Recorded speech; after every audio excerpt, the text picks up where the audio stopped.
The trunk was already at the door when Clara came downstairs. She had brought it there herself before the house had properly woken, dragging it the length of the upper hallway by its leather handle, while the candles in the sconces burned low and the floorboards made their slow complaints beneath her feet. It was not a light trunk. It held 3 years of her life in that house: 2 wool dresses, 1 for Sundays, a spare pair of gloves, a small collection of her mother's letters tied with a bit of ribbon that had gone grey from handling, and a botanical sketchbook she no longer opened but could not leave behind. The trunk weighed as much as a year of unsaid things, and she had dragged it alone without pausing. That was how mornings worked in the Ashworth household. You rose before the house did. You arranged what needed to be arranged. You did not wait to be asked. The house on Carrington Street was narrow and tall, the way all the London houses were, with a staircase that turned 3 times before it reached the ground floor, and a front room that Eleanor kept furnished for receiving guests who rarely came. Clara had lived in it since her father's death 3 years back, when the money that had kept him comfortable ran out before he did. Eleanor was her father's sister, and she had taken Clara in with the air of someone accepting a parcel they hadn't ordered, one that had arrived damp and without postage, and that would need to be stored somewhere inconvenient until a more permanent arrangement presented itself. Clara set the trunk at the foot of the stairs and stood with her hands at her sides, listening to the house. From somewhere above, she heard Eleanor's maid moving, the distinct shuffle of someone who had not been awake long enough to hurry. From the kitchen, the smell of coal smoke and bread. From the street, the sound of the coach horse being brought around, its hooves on the cobblestones steady as a clock. They were going to Bath. Eleanor had decided 3 weeks ago in the way Eleanor decided things, which was to say that she had announced it during supper, as though it had been decided long before supper, and Clara's awareness of it was simply tardy. There was a gathering of acquaintances. There were waters to be taken. There was a cousin of distant remove who kept rooms near the Royal Crescent, and Eleanor had written ahead to confirm that the rooms would be made available. She had not told Clara what the cousin's rooms were being made available for. Mrs. Potts came out of the kitchen with a cloth in her hands and looked at the trunk sitting at the door. She looked at Clara standing beside it. She was a small woman, soft at the edges, with a face that had been kind for so long that the kindness had worked its way into the lines around her eyes and would not come out. "You carried it down yourself," Mrs. Potts said. "Thomas hasn't come yet," Clara said. "Thomas won't come until past." Mrs. Potts folded the cloth over her wrist. "You should have waited. It's done now." Mrs. Potts looked at the trunk for another moment, and then she looked at Clara with the expression she used when she had something to say, and was deciding whether the saying of it would cost Clara more than the not saying. She chose the not saying. She tucked the cloth under her arm and went back to the kitchen, and Clara stood alone in the narrow hallway with the sound of the horse outside and the smell of the bread, and waited. The stranger arrived at 7:20, while Eleanor was still at breakfast. He came to the servants' entrance, which Clara thought was odd for a man who appeared, from the back of his coat and the set of his shoulders, to be someone who did not typically use servants' entrances. She was crossing the yard to check on the luggage loading when she saw him standing at the side gate, his hat in his hand, a single travelling bag on the ground beside him. He was tall, with a stillness about him that was different from patience. Patient people tend to look as though they are waiting. He looked as though he was simply present, which was a different thing entirely. "Miss Ashworth?" he said. "I'm her niece," Clara said. "Clara." "Edmund Gray," he said, and extended a hand, and she shook it briefly because there was no reason not to. He had written ahead, apparently. Eleanor had placed a notice 3 weeks ago in a small circulation paper offering the spare seat in her private coach at a rate that covered the toll roads addressed to suitable private gentlemen requiring Bath-bound passage. One letter of inquiry had arrived. Eleanor had accepted it without reading it twice, because the figure offered was agreeable and because she had not expected the journey to cost her anything at all. Clara showed him to the carriage waiting at the front of the house. Thomas, who had arrived at exactly past, was still loading the second of Eleanor's trunks when they came around from the side. Clara's trunk was sitting where she had left it, at the step, not yet loaded. She reached for the handle. He took it before she could. Not with ceremony, not with announcement.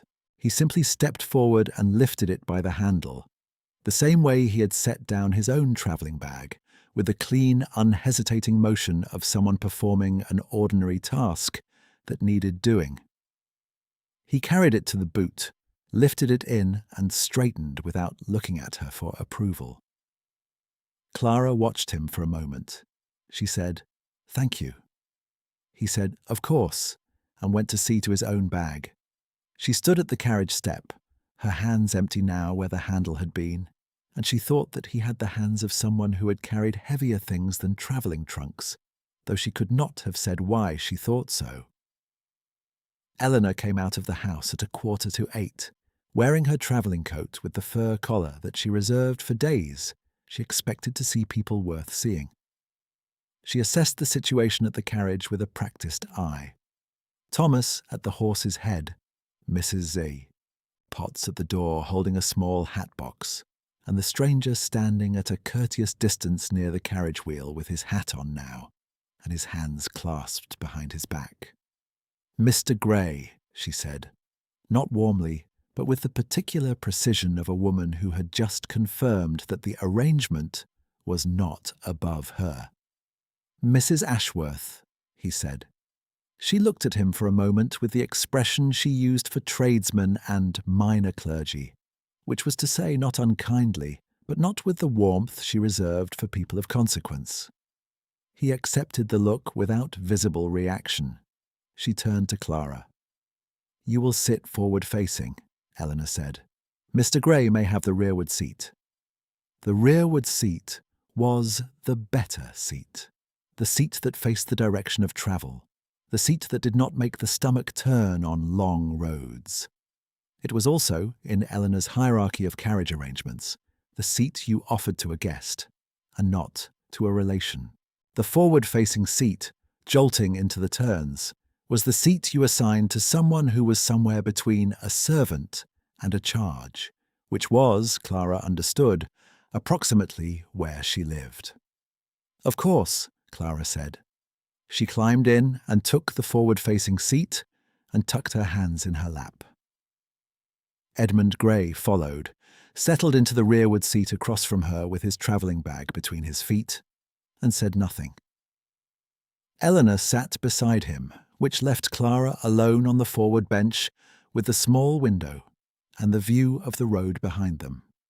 Mrs. Potts stood at the gate as the carriage moved into the street.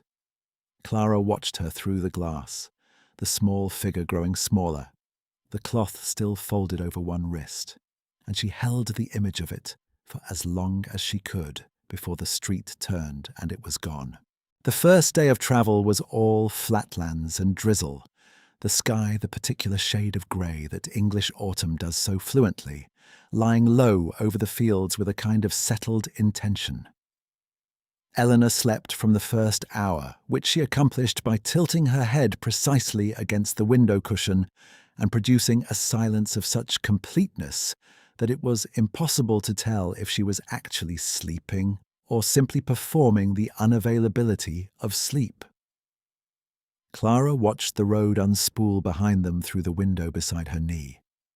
It occurred to her that she was watching a country she was leaving, rather than approaching, and that this was, in a small architectural way, a picture of her life, facing backward, watching what receded, never seeing what came first. She became aware at some point in the middle hours that Edmund Gray was not sleeping. He sat with a small book open in his hands, a brown-covered thing without a title on the spine, and he read it with the steady, quiet attention of someone for whom books were not entertainment, but necessity. He turned pages slowly. Once he closed it on his finger and looked out his own window for several minutes without appearing to see anything outside it, and then opened it again and continued reading. He did not attempt conversation. He did not perform the small social reassurances that most strangers in carriages performed, the slight smiles, the brief acknowledgements of shared inconvenience. He simply occupied his space with a self-possession that Clara found, after a few hours of sitting opposite it, rather restful. At the midday stop, a village with a coaching inn whose sign was so weathered as to be illegible, they were given 30 minutes and a tolerable lunch of cold beef and bread. Eleanor took the inn's private parlour with the authority of long practice. Edmund Gray ordered a plate at the common table and sat with a newspaper someone had left behind, and Clara sat down the bench from him with her own plate and the novel she had carried in her coat pocket. She read 2 pages, and then stopped because the light was wrong. He folded the newspaper. "Is the beef acceptable?" "It is," she said. "The bread less so," he said. She looked at the bread. He was right. It had the texture of something that had been warm once, a very long time ago, and had made its peace with the situation. A quiet thing moved across her face that might, in better circumstances, have been a smile. He did not push. He picked up the newspaper again, and Clara returned to her novel, and the 30 minutes passed around them with a comfortable shape, neither too full nor too empty. The second day was clearer, a pale autumn sun burning off the mist by mid-morning, and turning the road to something that was almost pleasant to look at. They stopped for toll roads twice. Eleanor paid the first from her purse without comment. The second stop caught her mid-sentence in an account of someone she had met the previous winter in Cheltenham, a lady of some rank whose manners Clara had never encountered evidence of, and she reached into her purse and produced from it only the sound of the problem. "I seem to have," Eleanor said, and stopped, and looked into the purse with the expression of someone who had never been surprised by a purse in their life, and intended to communicate this. Edmund Gray had already produced his own coin. He offered it to the toll-keeper with a slight inclination of the head, unhurried, no theatre in it. "I have it," Clara said, reaching for her own small purse, the one with the worn clasp that she had kept inside her coat. Edmund Gray glanced at her. Just glanced. A brief sideways motion of attention, not pointed, not communicating anything she could read. He accepted the toll-keeper's receipt. Eleanor took the resolution of the situation as if it had happened around her rather than because of either of them, tucking her purse away with the air of someone who had simply been briefly delayed by external circumstances. She resumed her account of the lady in Cheltenham.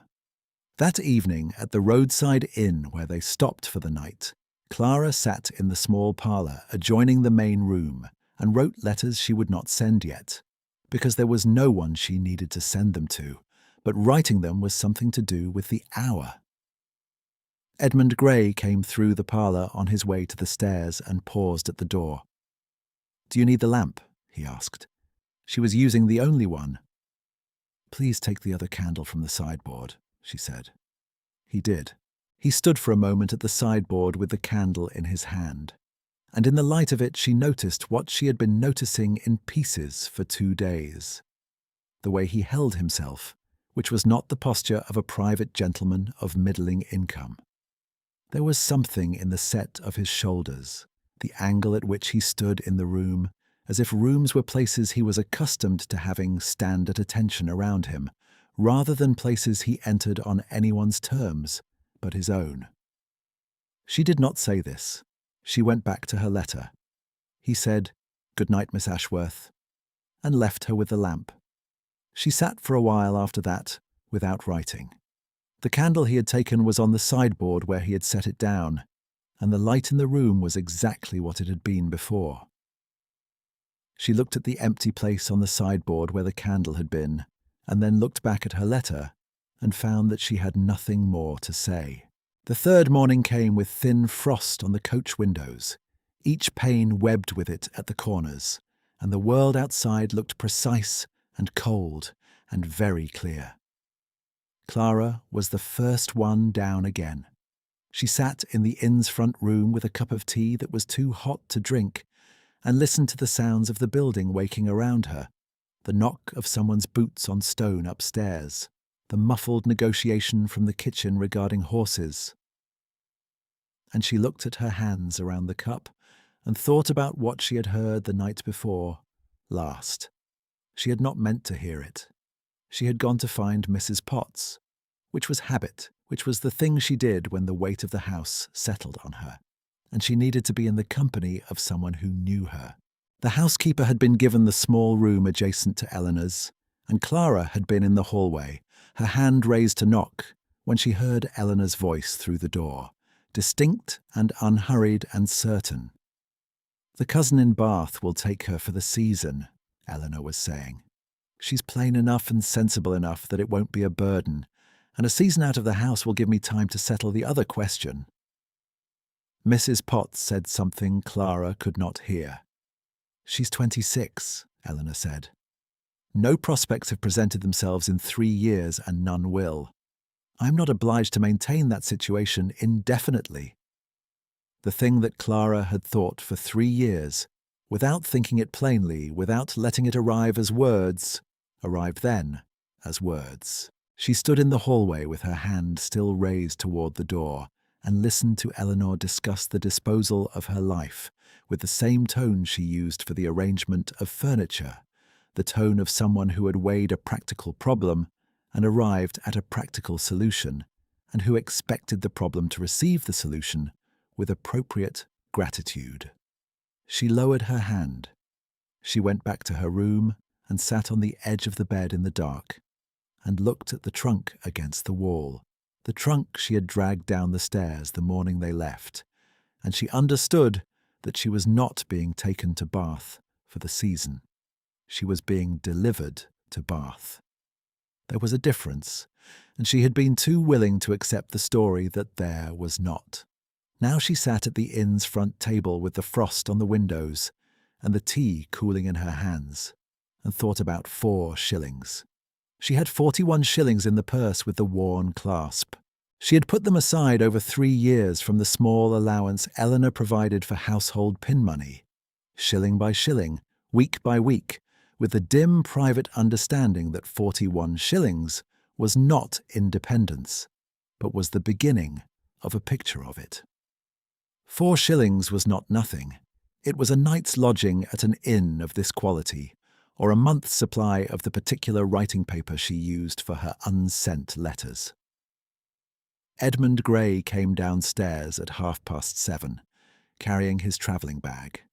He stood for a moment at the foot of the stairs, saw her at the front table, and came across to it with the neutral, purposeful motion she had come to recognize as simply his manner of moving through rooms, without hesitation, without performance. "Frost," he said, nodding at the windows. "It'll clear," she said. He sat down across from her, not beside her, maintaining the particular geometry of respect that had governed all their interactions.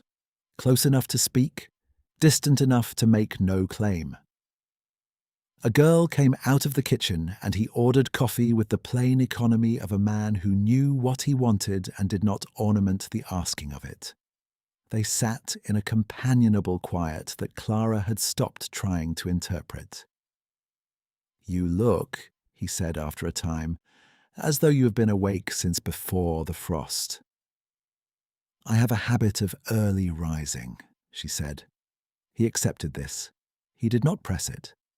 She looked at the webbed glass of the nearest window and said, without particularly planning to say it, "Do you find Bath to your satisfaction, as a destination?" "I find it adequate," he said. "I have business there that requires resolution. The waters are incidental." "Business," she said. "Of a sort," he said. He wrapped both hands around his coffee cup. She noticed his hands again, the particular sureness of them, and then looked away. The road south and west was drier than the previous 2 days, the sun doing actual work by mid-morning, and the last leg of the journey had something almost ceremonial about it, as though the country itself had agreed to present well for the arrival. Eleanor spent much of it in quiet dictation of the social calls she intended to make in Bath, a monologue addressed at Clara that required only the occasional sound of agreement to sustain itself. And Clara made those sounds, and watched the hills go by and thought about nothing she could name. At one point in the afternoon, the road descended into a long curve, and the weight of the carriage shifted, and Edmund Gray's knee pressed briefly against Clara's before he adjusted, and neither of them said anything, and the road straightened, and the moment passed with the carriage. They came into Bath in late afternoon, the light coming in low and amber over the pale stone of the crescents, and Clara looked out at it and felt the thing she always felt on entering a new city, which was a kind of suspended possibility. The brief, unreasonable sense that this might be a place where things were different. The feeling usually lasted until the carriage stopped and the arrangements became practical again. The Bath Posting Inn was a well-kept establishment near the centre, with a broad yard and a covered entrance and the organised noise of horses and luggage and arriving coaches that all posting inns ran on.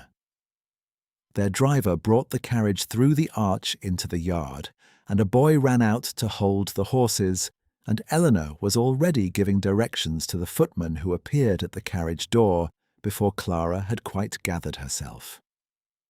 Edmund Gray descended first and turned to offer Clara his hand at the step. She took it and stepped down, and the yard was cool and smelled of horses and stone, and the light was going quickly from the sky above the roofline. She went to stand near the trunk while Edmund saw to the unloading of the luggage. Eleanor was already inside, her voice audible through the inn's open door, establishing her requirements.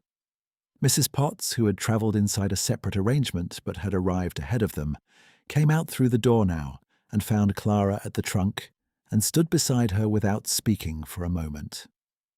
She sent a note to the cousin, Mrs. Potts said, quiet enough that it was between them only. "I know," Clara said. Mrs. Potts looked at her. "You know." "I heard."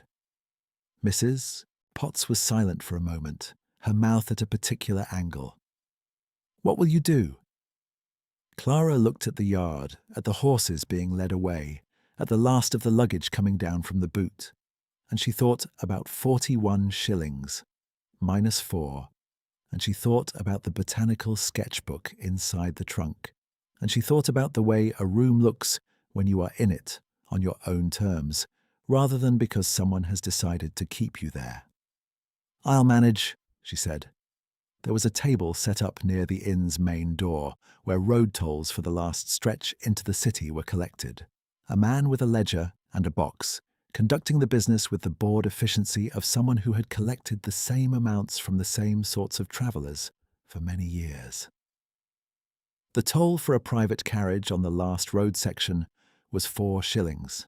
Eleanor's purse had not recovered from the previous toll. She stood at the table with the air of someone who was about to solve the situation with authority and social confidence, and the implicit understanding that the toll-keeper would simply adjust to accommodate her.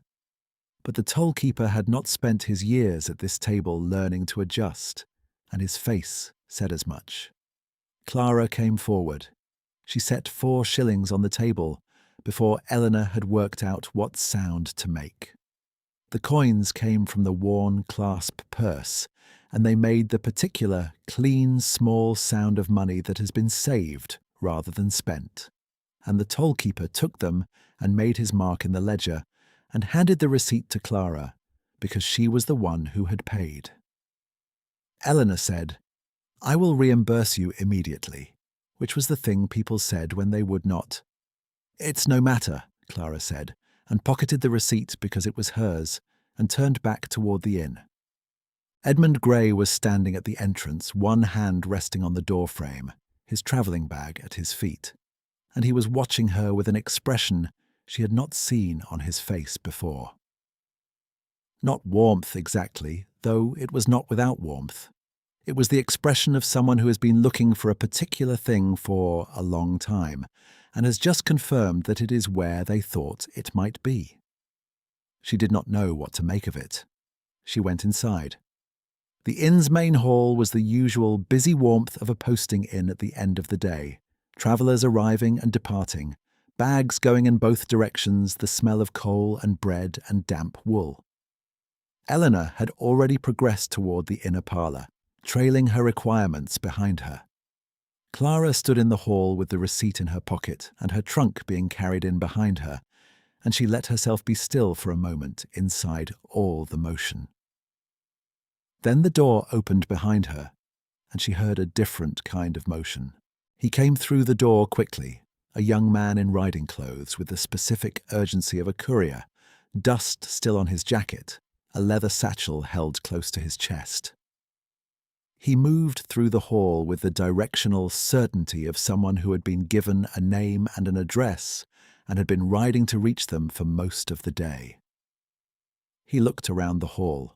His gaze found Edmund Gray, who had followed them inside and now stood to Clara's left with his bag, perfectly still. "My lord," the courier said. He was breathing hard from the road. "I have been riding since Chippenham. These are urgent." He held out the leather satchel. The hall did not stop.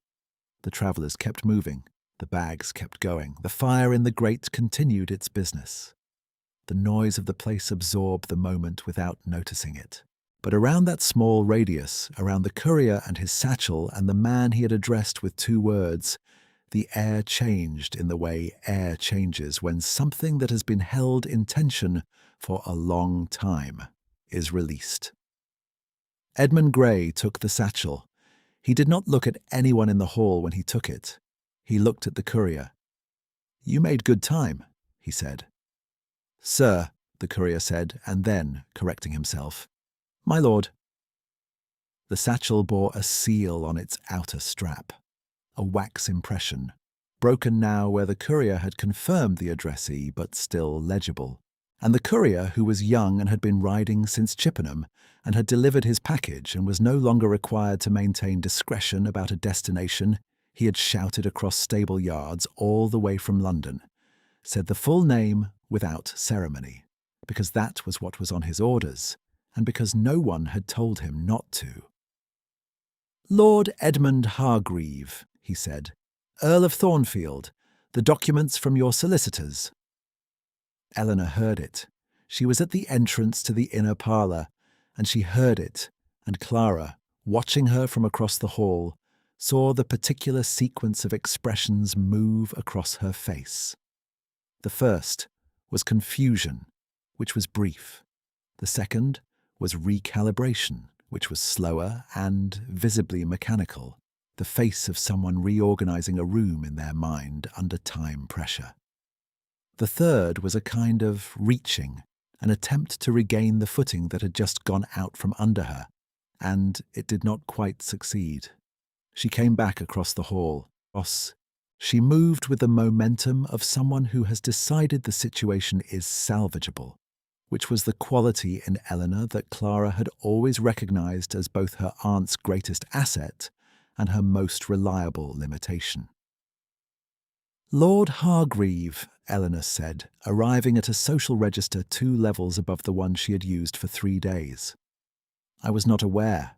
The arrangement. I should have been informed, I naturally assumed." "Mrs. Ashworth," Edmund said. His voice was the same as it had been in the carriage, steady and unhurried, the measured quiet she had noted on the first evening. He was looking at her with a courtesy that was entirely real and entirely unrevealing. "Had I known," Eleanor said, and then she said, "had I known" again, because the first sentence had not concluded satisfactorily, and the second one did not either. She was a woman who constructed social performances with skill and precision, but the performances required a known stage, and the stage had just become unknown. Clara was standing 10 feet away. She had not moved during any of this. She was standing with her hands at her sides and the receipt in her pocket, and the sound of the courier's words still in the air around her. And she was doing, with those words, what she had been doing for 3 years, with every inconvenient truth she had been handed, setting it carefully down, looking at it clearly, and waiting to know what came next. Edmund Grey, Earl of Thornfield, looked across the hall at her. Mrs. Potts appeared at the door to the parlour corridor with a cup of something hot and a face that had already done the accounting and arrived at the sum. Eleanor produced another version of the beginning of a sentence. The accommodation, the arrangements, I should have naturally offered the better room if I had understood your circumstances. I was travelling privately, Edmund said. The arrangement was adequate. He paused. Miss Ashworth made it so. Eleanor's face did the thing faces do when they are trying to determine which performance is called for and finding that none of the available ones fit. Clara looked at Edmund. He was watching her with the same expression he had worn at the inn door, when she had paid the toll and turned back, and found him there, the one she had not known how to read. She was beginning to read it now. There was a history of 3 days inside it. The trunk carried without being asked. The forward-facing seat absorbed without protest. The bread at the common table assessed honestly and fairly. The toll paid from a worn clasp purse without asking anything in return, without any witness but him. He had been watching, and she had not been performing for him. And the difference between those two things was the whole sum of the story. The rooms, Mrs. Potts said, appearing beside Clara with the authority of a woman who had been in service for 60 years and had seen every version of this scene and knew what came after, are this way. She looked at Clara when she said it, but she said it to the hall, and she said it with the particular finality of someone closing one room and opening another. Eleanor had run out of sentence beginnings. She stood at the centre of the hall with the expression of someone who has arrived at the end of a script they wrote themselves and found that the ending they had planned was no longer available, that the conditions which made it possible had been quietly and thoroughly revised while she was telling her story about the lady in Cheltenham. She looked at Clara. She looked at Edmund. She looked at the space between them, which was not a large space, which was the space of a carriage seat and 3 days, and a question that had been answered without anyone speaking it aloud. "I see," Eleanor said, and it was the only sentence she had managed to complete since the courier spoke, and it was the smallest one, and it was the first one that was true. Clara's trunk was at the threshold. The boy had set it down inside the door while the hall continued its business around them, and it sat there on the worn flagstones with its leather handle and its grey ribbon and its 3 years of unsent letters.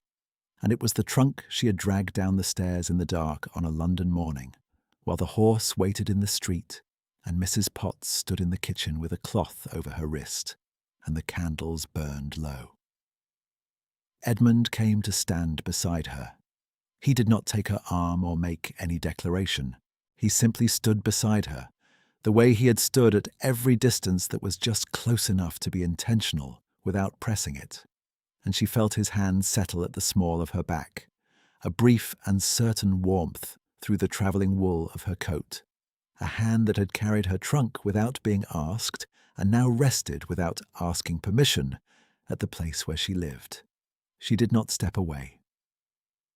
Mrs. Potts picked up the trunk by its handle, the same handle Clara had gripped in the dark at the top of the London stairs, and carried it without ceremony across the threshold into the corridor beyond, toward the rooms that were this way, as if she had known all along where the trunk was going and had simply been waiting for the house to catch up. Clara watched it go. Then she looked at Edmund, and he was already looking at her, and the inn hall went on around them with all its ordinary noise and motion, and the particular warmth of a fire doing its work on a cold autumn evening, and she thought that this was what it looked like when a thing arrived at the place it belonged. Not loud, not declared, not announced to anyone, just present and settled, and no longer requiring explanation.